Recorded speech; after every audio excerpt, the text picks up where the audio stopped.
নমস্কাৰ বাতৰিলৈ স্বাগতম ষ্টুডিঅ'ত মই পাপৰি পঞ্জাবৰ পাটিয়ালা দুই ফৈদৰ মাজত সংঘাত খালিস্তানপন্থী আৰু খালিস্তান বিৰোধী পন্থীৰ সংঘাত ৰাজপথতে সংঘাত দুই ফৈদৰ খালিস্তান বিৰোধী সমদলৰ সময়তে এই সংঘাতৰ সৃষ্টি হয় তৰোৱাল চুৰি লাঠি আদি লৈ দুটা ফৈদৰ মাজত সংঘৰ্ষ সম্প্ৰতি ঘটনাস্থলীত আৰক্ষী উপস্থিত হৈ পৰিস্থিতি নিয়ন্ত্ৰণলৈ আনিছে পঞ্জাবৰ খবৰ পঞ্জাবত পাটিয়ালা দুটা ফৈদৰ মাজত সংঘাত খালিস্তানপন্থী আৰু খালিস্তান বিৰোধী পন্থীৰ সংঘাত ৰাজপথতে সংঘাত দুটাকৈ ফৈদৰ আমি ভিজুয়ালস দেখুৱাইছো আৰক্ষী এই পৰিস্থিতি নিয়ন্ত্ৰণ কৰিবলৈ ইতিমধ্যে সক্ষম হৈছে কিন্তু ঘটনাস্থলীত আৰক্ষী উপস্থিত হোৱাৰ পূৰ্বে এক সংঘাতৰ সৃষ্টি হয় খালিস্তান বিৰোধী সমদলৰ সময়তে এই সংঘাত তৰোৱাল চুৰি লাঠি আদি লৈ দুটা ফৈদৰ মাজত তুমুল সংঘৰ্ষ আঘাতপ্ৰাপ্ত হৈছে কেইবাজনো আৰু তাত যেহেতু আৰক্ষী ইতিমধ্যে নিয়োগ কৰা হৈছে ঘটনাস্থলীত আৰক্ষী উপস্থিত হৈছে পৰিস্থিতি ইতিমধ্যে আৰক্ষীয়ে নিয়ন্ত্ৰণলৈ আনিছে কিন্তু তাৰ পূৰ্বৰ যি পৰিস্থিতি এক অশান্ত পৰিস্থিতি তাত দেখিবলৈ পোৱা গৈছিল পঞ্জাবৰ পাটিয়ালা দুটা ফৈদৰ মাজত সংঘাত উত্তপ্ত পৰিস্থিতি পঞ্জাবত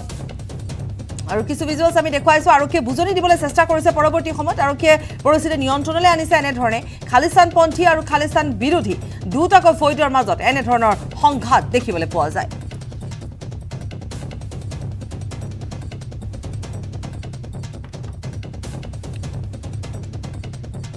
যুদ্ধ বিধ্বস্ত ইউক্ৰেইনৰ পৰা ঘূৰি অহা শিক্ষাৰ্থীৰ সংস্থাপনৰ ব্যৱস্থা পশ্চিমবংগ চৰকাৰৰ ইউক্ৰেইনত অব্যাহত থকা যুদ্ধৰ বাবে শিক্ষা আধাতে সামৰি দেশলৈ উভতি অহা পশ্চিমবংগৰ 422 জন শিক্ষাৰ্থীৰ ক্ষেত্ৰত পদক্ষেপ গ্ৰহণৰ বাবে হাজু মমতা বেনাৰ্জী চৰকাৰ সকলো শিক্ষাৰ্থীকে পশ্চিমবংগ চৰকাৰে বিভিন্ন মহাবিদ্যালয় বিশ্ববিদ্যালয় চিকিৎসা মহাবিদ্যালয়ত নতুনকৈ নাম ভৰ্তিৰ সুযোগ প্ৰদান কৰিব বুলি ইতিমধ্যে উল্লেখ কৰিছে মুখ্যমন্ত্ৰী বেনাৰ্জীয়ে মুখ্যমন্ত্ৰী মমতা বেনাৰ্জীয়ে বৃহস্পতিবাৰে সংবাদমেল যোগে এই কথা উল্লেখ কৰিছে আধাতে শিক্ষা সামৰি অহা ছাত্ৰ-ছাত্ৰীসকলক শিক্ষা সমাপ্ত কৰাৰ সুযোগ প্ৰদান কৰিব চৰকাৰে কিন্তু এই ক্ষেত্ৰত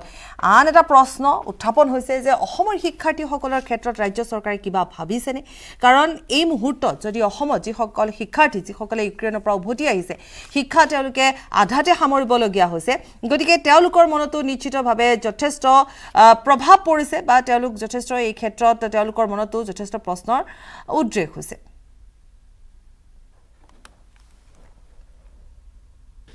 ৰাছিয়া আৰু ইউক্ৰেইনৰ মহাযুদ্ধৰ আজি 65 দিন অতিক্ৰম কৰিলে আৰু এই যুদ্ধৰ সময়ছোৱাত কি ভয়ানক পৰিস্থিতিৰ সৃষ্টি হৈছে ইউক্ৰেইনত আমি ধাৰাবাহিকভাৱে সেই বাতৰি সম্প্ৰচাৰ কৰি আহিছো আৰু তাতোকৈ ডাঙৰ কথা যে ভাৰতৰ হাজাৰ হাজাৰ শিক্ষাৰ্থী তাত কেনেদৰে আবদ্ধ হৈ আছিল সেই বিষয়ে আমি জনাইছো সমান্তৰালকৈ অসমৰো প্ৰায় 2 শতাধিক ছাত্ৰ-ছাত্ৰী তাত আবদ্ধ হৈ আছিল চিকিৎসা বিজ্ঞানত অধ্যয়নৰত আৰু সেই সকল ছাত্ৰ-ছাত্ৰীক উদ্ধাৰ কৰি ইতিমধ্যে অসমলৈ লৈ অনা হৈছে কিন্তু অসমলৈ আহি এতিয়া তেওঁলোক শংকিত হৈছে নিজৰ শৈক্ষিক ভৱিষ্যতক লৈ কেনেদৰে তেওঁলোকে আগুৱাই নিব তেওঁলোকৰ শৈক্ষিক ভৱিষ্যত এই মুহূৰ্তত মোৰ সৈতে উপস্থিত আছে গুৱাহাটী মহানগৰীৰ ভেটাপৰাৰ এগৰাকী ছাত্ৰী নিকিতা শৰ্মাক শেহতীয়াকৈ ইউক্ৰেইনৰ পৰা উদ্ধাৰ কৰা হৈছে মাৰ্চৰ 12 তাৰিখে উদ্ধাৰ কৰা হৈছে নিকিতা শৰ্মাৰ পৰা আমি জানিব বিচাৰিম নিজৰ শৈক্ষিক ভৱিষ্যতক লৈ তেওঁলোক বৰ্তমান কিমান চিন্তিত নিকিতা ভৱিষ্যত ক'ব গ'লে আমি এতিয়া এটাই মানে প্ৰাৰ্থনা কৰোঁ আমাৰ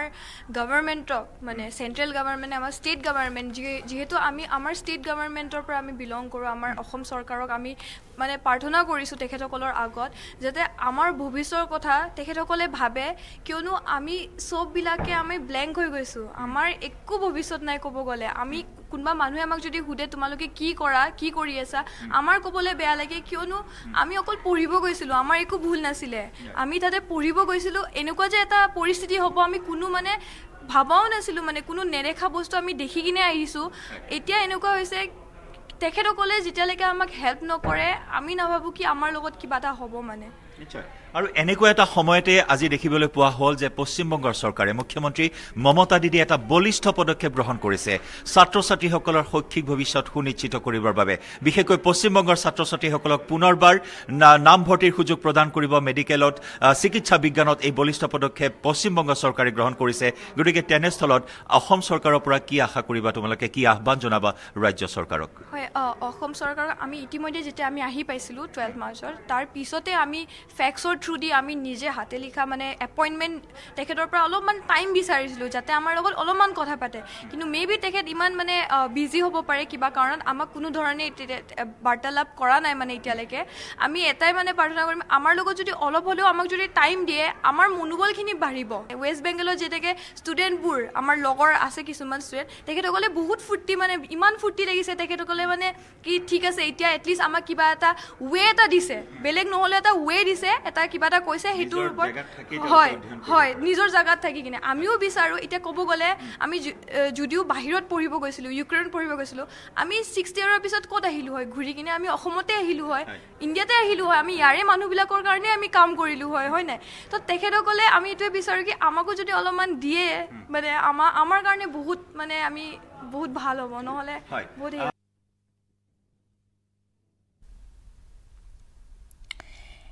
এগৰাকী ইউক্ৰেইনৰ ছাত্ৰী আৰু যেহেতু সতীৰ্থ জয়ন্ত মাধৱ গোস্বামীৰ সৈতে তেওঁ কথাখিনি পাতিছিল গতিকে এটা গুৰুতৰ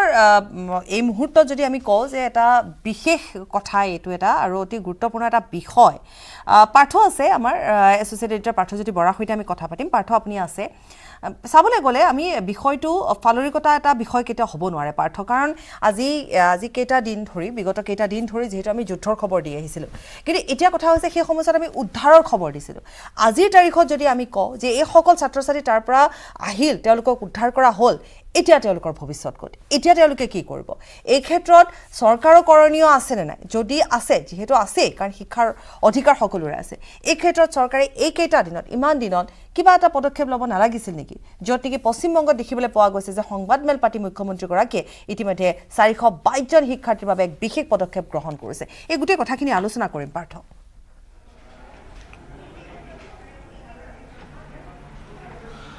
পাপৰি সংক্ষেপতে মই দুটা কথা ক'ব বিচাৰিম প্ৰথমতে আপুনি ইতিমধ্যে জনালে বা সতীৰ্থ জয়ন্ত জনাইছে কেনেকৈ পশ্চিমবংগ চৰকাৰে এক বিশেষ পদক্ষেপ গ্ৰহণ কৰিছে আৰু এগৰাকী ভুক্তভোগী ছাত্ৰী ইতিমধ্যে ইণ্টাৰভিউ নিউজ 18 দৰ্শকে দেখা পালে জয়ন্তৰ যোগেদি প্ৰথম কথাটো হৈছে পশ্চিমবংগ চৰকাৰে লেটাৰেল এণ্ট্ৰিৰ অনুমতি প্ৰদান কৰিছে অৰ্থাৎ যিজন শিক্ষাৰ্থী ইউক্ৰেইনত ষষ্ঠ বৰ্ষত উদাহৰণস্বৰূপে যদি সেই ষষ্ঠ বৰ্ষত ইউক্ৰেইনত তেওঁ অধ্যয়নৰত হৈ আছিলে তেওঁ পশ্চিমবংগৰ এখন চিকিৎসা মহাবিদ্যালয়ত ষষ্ঠ বৰ্ষতে যোগদান কৰাৰ অনুমতি লাভ কৰিছে আৰু তাৰ সমান্তৰালকৈ কোনোবাই যদি চতুৰ্থ বৰ্ষত অধ্যয়ন কৰি আছিল ইউক্ৰেইনত তেওঁ পশ্চিমবংগৰ চতুৰ্থ বৰ্ষতে নামভৰ্তি কৰাৰ বা যোগদান কৰাৰ সুযোগ পাব এয়া এক অতি সুন্দৰ পদক্ষেপ ভাৰতবৰ্ষৰ অসমৰ বেলিকাও অসম চৰকাৰে আমাৰ কাম্য বা এয়া সময় আহ্বান অসম চৰকাৰে তেনে অনুৰূপ পদক্ষেপ গ্ৰহণ কৰক কাৰণ ইতিমধ্যে আমি গম পাইছোঁ এইসকল যিসকল ইউক্ৰেইনৰ ছাত্ৰ ছাত্ৰী ভাৰতলৈ অসমলৈ ঘূৰি আহিছে তেওঁলোকে এটা সংগঠনৰ জন্ম দিয়াৰ প্ৰয়াস কৰিছে কাৰণ তেওঁলোকে হেঁচা প্ৰয়োগ কৰিব বিচাৰিছে তেওঁলোকৰ পাঠদান হৈ থকা নাই তেওঁলোকৰ যিখন মহাবিদ্যালয় ইউক্ৰেইনত আছিল সেইখনৰ কোনো অস্তিত্বই নাই এনেকৈ বহুত মহাবিদ্যালয় আছে য'ত অসমৰ ছাত্ৰ ছাত্ৰী অধ্যয়ন কৰিছিল সেই মহাবিদ্যালয়খনৰ কোনো ধৰণৰ অস্তিত্বই নাই নিকিতা ইতিমধ্যে 12 বজাৰ বুলেটিনত জনাইছিল তেওঁলোকৰ যিসকল শিক্ষক আছিলে আধাখিনি শিক্ষকে ইতিমধ্যে সেনাবাহিনী জইন কৰিছে আৰু আধাখিনি শিক্ষক স্থানান্তৰ হৈছে গতিকে সেই মহাবিদ্যালয়খনৰ কোনো অস্তিত্বই নাই এওঁলোক ঘূৰি যোৱাৰ কোনো সময়তে তেওঁলোকৰ ঘূৰি যোৱাৰ অৱকাশ নাই আৰু যিহেতু তেওঁলোক এজন সুডক্টৰ হ'বলৈ ইউক্ৰেইনলৈ গৈছিলে এটা সপোন বান্ধি লৈ গৈছিল গতিকে সেই সপোনটো বাস্তৱায়িত কৰাটো যেতিয়া ভাৰতলৈ তেওঁলোক ঘূৰি আহিলে এটা বিশেষ পৰিস্থিতিত ৰাছিয়া আক্ৰমণ কৰাৰ কাৰণে সেই সপোন বাস্তৱায়িত কৰাটো চৰকাৰৰ দায়িত্ব কাৰণ তেওঁলোকে শিক্ষা সাং কৰি ভাৰতবৰ্ষলৈ ঘূৰি আহি ভাৰততে সেৱা আগবঢ়ালে হয় কিন্তু তাতে কিছু টেকনিকেল প্ৰব্লেম আছে কিছু সমস্যা আছে পশ্চিমবংগ চৰকাৰে এটা পদক্ষেপ গ্ৰহণ কৰিছে ঠিকেই কিন্তু সমগ্ৰ ভাৰতবৰ্ষৰ যিসকল চিকিৎসক তেওঁলোক পৰিচালিত হয় নেশ্যনেল মেডিকেল কাউন্সিলৰ যোগেদি আৰু নেশ্যনেল মেডিকেল কাউন্সিল হৈছে এটা ষ্টেচুৰী বডি যিটো বডি ফৰ্ম হৈছিলে সংসদৰ এখন আইন গৃহীত কৰাৰ পিছত এই যি নেশ্যনেল মেডিকেল কমিশ্যন গঠন কৰা হৈছিলে আৰু বিদেশৰ ছাত্ৰ ছাত্ৰীসকলে ভাৰতত যেতিয়া চিকিৎসা সেৱা আগবঢ়ায় তেওঁলোকে এটা বিশেষ পৰীক্ষা দিব লাগে যিটোৰ নাম নেশ্যনেল এক্সিট টেষ্ট গতিকে এই ছাত্ৰ ছাত্ৰীখিনিয়ে যিখিনিয়ে আধা অধ্যয়ন ইউক্ৰেইনত কৰিলে আধা অধ্যয়ন ভাৰতত কৰিলে তেওঁলোকৰ কাৰণে কি বিশেষ পদ্ধতি হ'ব তাৰ এটা ধাৰণা থাকিব লাগে তাৰ এটা নীতি চৰকাৰে অৱলম্বন কৰিব লাগে তেতিয়াহে ফলপ্ৰসূ হ'ব আৰু দ্বিতীয়টো হৈছে এই ছাত্ৰ ছাত্ৰীসকলৰ সৰহভাগেই ভাৰতবৰ্ষত যি এণ্ট্ৰেঞ্চ টেষ্ট হয় এণ্ট্ৰেঞ্চ টেষ্ট দি তাৰপিছত ভাৰতবৰ্ষৰ চৰকাৰী চিকিৎসা মহাবিদ্যালয়ত অধ্যয়ন কৰিবলৈ স্থান নোপোৱাৰ কাৰণে সুযোগ নোপোৱাৰ কাৰণে তেওঁলোকে ইউক্ৰেইনলৈ গৈছিল আৰু যিহেতু বিশেষ পৰিস্থিতি তেওঁলোকে ইউক্ৰেইনৰ পৰা ঘূৰি আহিল তেওঁলোকে পুনৰ সেই মেডিকেল কলেজখনত এতিয়া অধ্যয়ন কৰিবলৈ এটা সুযোগ পাইছে এটা বিশেষ পৰিস্থিতিত তাৰ কাৰণে কিছু লোকৰ সমস্যাৰ কিছু লোকে এই বিষয়টোক ভাল নাপাবও পাৰে বা প্ৰত্যাহ্বান জনাব পাৰে গতিকে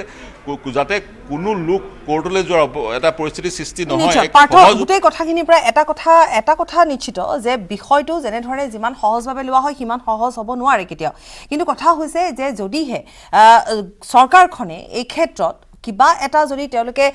উচিত পদক্ষেপ বা ধৰি লওক এটা আলোচনাৰ মাধ্যমেৰে বা ইয়াৰ পৰৱৰ্তী সময়ত কি হ'ব পাৰে এটা যদি তেনেধৰণে চিন্তা চৰ্চা কৰি এটা পৰিকল্পনাৰ মাজেৰে যদি আগবাঢ়ে তেতিয়াহ'লে অন্তত যিহেতু তেওঁলোকে পৰিস্থিতিৰ বাবেহে এনেকুৱা এটা পৰিস্থিতিলৈ তেওঁলোক আহিব লগা হৈছে এটা পৰিস্থিতিৰ পৰা এটা পৰিস্থিতিলৈ আহিছে তেওঁলোক গতিকে এই ভুক্তভোগী ছাত্ৰ ছাত্ৰীসকলৰ ভৱিষ্যতৰ ক্ষেত্ৰত কিবা পদক্ষেপ ল'ব পাৰি নেকি ভাবিব অন্তত পাৰে পাৰ্থ নে কি কয় হয় স্বাভাৱিকতে পদক্ষেপ ল'ব পাৰে কেন্দ্ৰীয় চৰকাৰ ৰাজ্য চৰকাৰ বা নেশ্যনেল মেডিকেল কাউন্সিল কমিশ্যনে মিলি এক পদক্ষেপ ল'ব পাৰে এক সমাধান সূত্ৰ উলিয়াব পাৰে 20,000 ছাত্ৰ ছাত্ৰীক আমি উদ্ধাৰ কৰিলোঁ ভাৰতবৰ্ষই উদ্ধাৰ কৰিলে খুবেই ভাল কথা মাত্ৰ এজন শিক্ষাৰ্থীৰ মৃত্যু হৈছিল আৰু সুকলমে সকলোকে উদ্ধাৰ কৰা হ'ল যাৰ কাৰণে বিশ্ববাসীয়ে ভাৰতবৰ্ষক প্ৰশংসা কৰিলে কিন্তু এই 20,000 ছাত্ৰ ছাত্ৰীৰ সংখ্যাটো কম নহয় কিন্তু এওঁলোকৰ ভৱিষ্যত কি হ'ব মন কৰিব ইউহানত যিসকল ভাৰতৰ ছাত্ৰ ছাত্ৰীয়ে চিকিৎসা বিজ্ঞান পঢ়িবলৈ গৈছিলে আজি 2 বছৰ আগতে তেওঁলোক কোভিড পৰিস্থিতিৰ কাৰণে ঘূৰি আহিলে আজিলৈকে তেওঁলোক যাব পৰা নাই 2 বছৰ ঘৰতে বহি আছে ভিছা তেওঁলোকে পোৱা নাই ইউক্ৰেইনৰ পৰা 6ষ্ঠ বৰ্ষৰ চূড়ান্ত বৰ্ষৰ ছাত্ৰ ছাত্ৰীয়ে ফাইনেল পৰীক্ষা নিদিয়াকৈ ঘূৰি আহিছে আৰু কিছুদিন পিছত যদি যুদ্ধ নোহোৱা হয় এতিয়ালৈ তেওঁলোক চাগৈ ডক্টৰেই হ'ল হয় গতিকে তেনেধৰণৰ পৰিস্থিতি উদ্ভৱ হৈছে গতিকে এই পৰিস্থিতিসমূহ মোকাবিলা কৰিব পাৰিব সমাধান সূত্ৰ চৰকাৰে উলিয়াব পাৰিব আৰু দুইখন চৰকাৰে মিলি উলিয়াব লাগিব যদিহে চিকিৎসা মহাবিদ্যালয়খন ৰাজ্য চৰকাৰে পৰিচালনা কৰে কিন্তু সমগ্ৰ বিষয়টো তেওঁলোকে চিকিৎসা সেৱা আগবঢ়োৱা শিক্ষা সংক্ৰাৰ পিছত চিকিৎসা সেৱা আগবঢ়োৱা বিষয়টো আকৌ নেশ্যনেল কমিশ্যন মেডিকেল কমিশ্যনে পৰিচালনা কৰে গতিকে দুয়োৰ সমন্বয়ৰ মাজত এটা পদক্ষেপ উলিয়াব লাগিব যিটো পদক্ষেপক কোনেও প্ৰত্যাহ্বান নজনায় বা সকলোৱে সন্মতিক্ৰমে এক পদক্ষেপ সেই পদক্ষেপ হয় আৰু যাতে এওঁলোকে নিজৰ ডক্টৰ হোৱাৰ সপোন পূৰাব পাৰে নিশ্চয় ধন্যবাদ জনাইছোঁ এছ'চিয়েট এডিটৰ পাৰ্থ আছিল আৰু এই বিষয়টো যিহেতু এই বিষয়টোৱে হৈছে অতি গুৰুত্বপূৰ্ণ বিষয় যিটো বিষয় লৈ আচলতে আলোচনা বুলি নহয় এই বিষয়টোৰ ক্ষেত্ৰত চৰকাৰ এখনেও গুৰুত্ব প্ৰদান কৰি কেনেধৰণে তেওঁলোকৰ ভৱিষ্যত যিহেতু অন্ধকাৰ হোৱাৰ দিশে গতিকে সমাধান সূত্ৰ উলিয়াব পাৰে সেয়া নিশ্চয় দেখিবলৈ পোৱা যাব বা লক্ষণীয় হ'ব গতিকে এতিয়া চৰকাৰে কি ভূমিকা গ্ৰহণ কৰিব সেয়াও লক্ষণীয় হ'ব কিন্তু ৰাজ্য চৰকাৰৰ মুখলৈ এতিয়া আশাৰে বাট চাইছে এইসকল শিক্ষাৰ্থীয়ে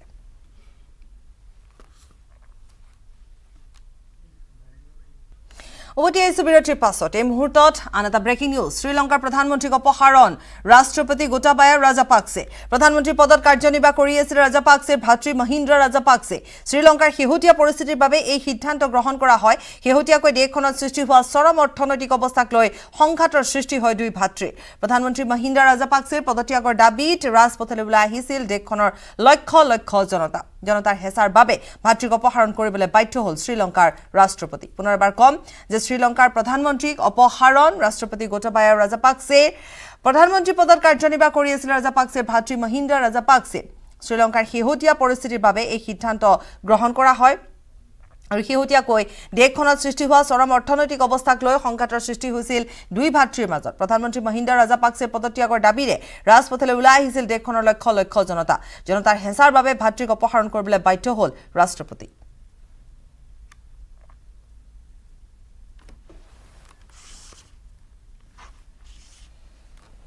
আকৌ কাল ৰূপ ধাৰণ কৰিছে কৰোনাই দেশত সংক্ৰমণ বৃদ্ধি পোৱাৰ লগতে মৃত্যু হৈছে বহু সংখ্যক কোভিড আক্ৰান্তৰ পিছ পৰি ৰোৱা নাই ভাৰতো এই সন্দৰ্ভত আমাৰ এক বিশেষ প্ৰতিবেদন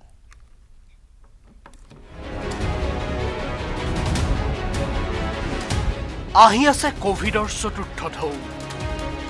দেশে দেশে বৃদ্ধি পাইছে সংক্ৰমণ মৃত্যু হৈছে অজস্ৰজনৰ থাইলেণ্ড দক্ষিণ কোৰিয়া অষ্ট্ৰেলিয়া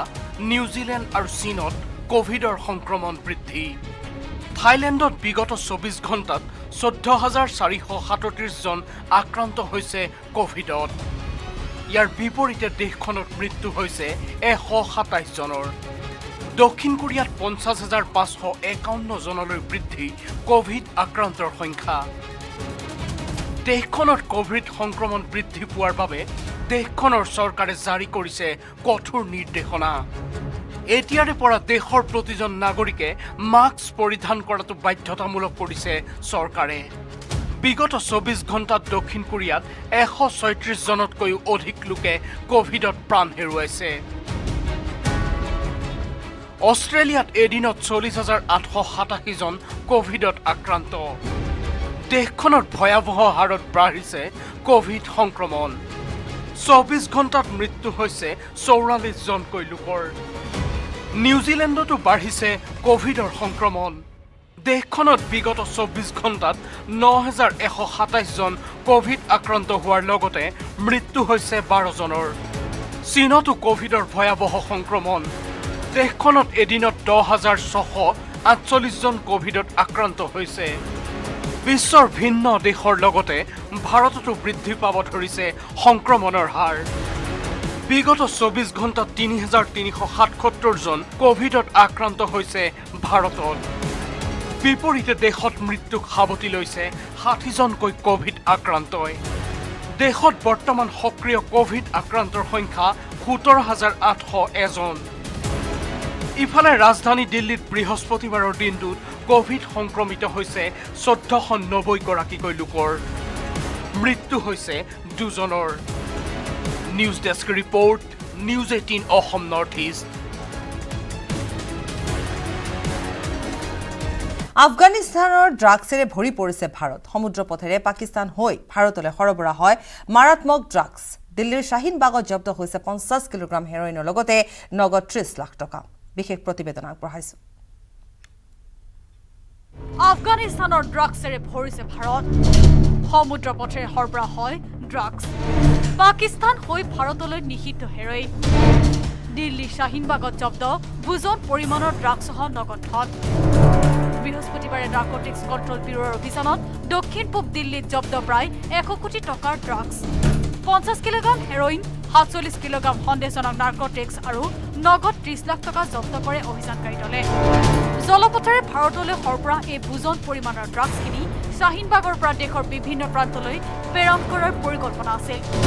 হেৰইনৰ লগতে অন্যান্য নিষিদ্ধ পদাৰ্থসমূহ ভাৰতৰ চুকে কোণে প্ৰেৰণৰ পৰিকল্পনা আছিল সৰবৰাহকাৰীৰ। ড্ৰাগছ মাফিয়াৰ পৰা সৰবৰাহকাৰীলৈকে সকলোৰে হাতে হাতে তুলি দিয়া হয় ড্ৰাগছসমূহ। শ্বাহিনবাগৰ জামিয়ানগৰত চলা নাৰ্কটিক্স কণ্ট্ৰল ব্যুৰোৰ অভিযানত উদ্ধাৰ হৈছে টকা গণনা কৰা এটা মেচিনো। আফগানিস্তানৰ পৰা পাকিস্তান হৈ ভাৰতলৈ ড্ৰাগছসমূহ অনা হৈছিল বুলিও উল্লেখ নাৰ্কটিক্স কণ্ট্ৰল ব্যুৰোৰ। ইফালে এই ঘটনাৰ জড়িত থকাৰ অভিযোগত এতিয়ালৈকে 2 জন আফগানিস্তানীক গ্ৰেপ্তাৰ কৰিছে NCA। National desk report, news 18 Assam north east. বিয়াৰ আয়োজনৰ মাজতে ঘাতকে গুলীয়াই হত্যা কৰিলে কাজল নামৰ এগৰাকী কইনা। কিন্তু কোন এই ঘাতক? উত্তৰ প্ৰদেশৰ মথুৰাত সংঘটিত হ'ল এই চাঞ্চল্যকৰ ঘটনা। এই প্ৰতিবেদন আগবঢ়াই বাতৰি পৰা বিদায় লৈছো। নমস্কাৰ। বিয়াৰ দিনাই কইনাৰ হত্যাকাণ্ড। কইনাক গুলীয়াই হত্যা কৰিলে দুৰ্বৃত্তই। প্ৰেমিকৰ ওপৰত সন্দেহ ভুক্তভোগী পৰিয়ালৰ। বৃহস্পতিবাৰৰ নিশাৰ ঘটনা। ধুমধামেৰে বিয়াৰ আয়োজনৰ মাজতে ঘাতকে গুলীয়াই হত্যা কৰিলে কাজল নামৰ এই কইনাগৰাকীক। হত্যাকাণ্ডৰ পূৰ্বে সম্পন্ন হৈছিল বিবাহৰ সকলো মাংগলিক অনুষ্ঠান। মাল্যদানৰ পিছত ফটোৰ বাবে পজ দিছিল দৰা কইনাই। তাৰ পিছতেই ক্ষন্তেক জিৰণি ল'বলৈ নিজৰ কোঠালৈ গৈছিল কইনাগৰাকী। তেতিয়াই শূন্য দূৰত্বৰ পৰা কইনাৰ মুখমণ্ডলত গুলিয়াই আঁতৰি গ'ল এজন অচিনাক্ত ব্যক্তি। मेरी बेटी की शादी जी जयमाला पढ़ के मेरी बेटी घर गई जी और घर गई कुर्सी पे बैठी कमरे में एक अज्ञात व्यक्ति आया। उसने मेरी बेटी के ये आँख के बगल में गोली मारी जी और गोली मारते मेरी बेटी खत्म हो गई। मैं उसे लाया पकड़ के तो पुलिस को सूचना दे दिया? पुलिस को सूचना दे दी। क्या कह रही है पुलिस इस मामले में? पुलिस घटनाधिकारी कार्रवाई करेंगे। গুলী চালনাৰ পিছতেই চিৎকাৰ কৰি ঠাইতে ঢলি পৰিল কাজল নামৰ কইনাগৰাকী। চিঞৰ শুনি ঘটনাস্থলীলৈ ধপলিয়াই আহিল পৰিয়ালৰ লোক। কিন্তু তেতিয়ালৈ প্ৰাণবায়ু উৰি গ'ল কাজলৰ। সকলোৰে অলক্ষিতে বিবাহ বাহৰৰ পৰা পলায়ন কৰিলে ঘাতকে কিন্তু কোন এই ঘাতক পৰিয়ালৰ সন্দেহ প্ৰেমিক কিংবা প্ৰেমিকে নিয়োগ কৰা চুপাৰী কিলাৰে প্ৰাণ ললে কাজলৰ মথুৰাৰ মুবাৰকপুৰত সংঘটিত এই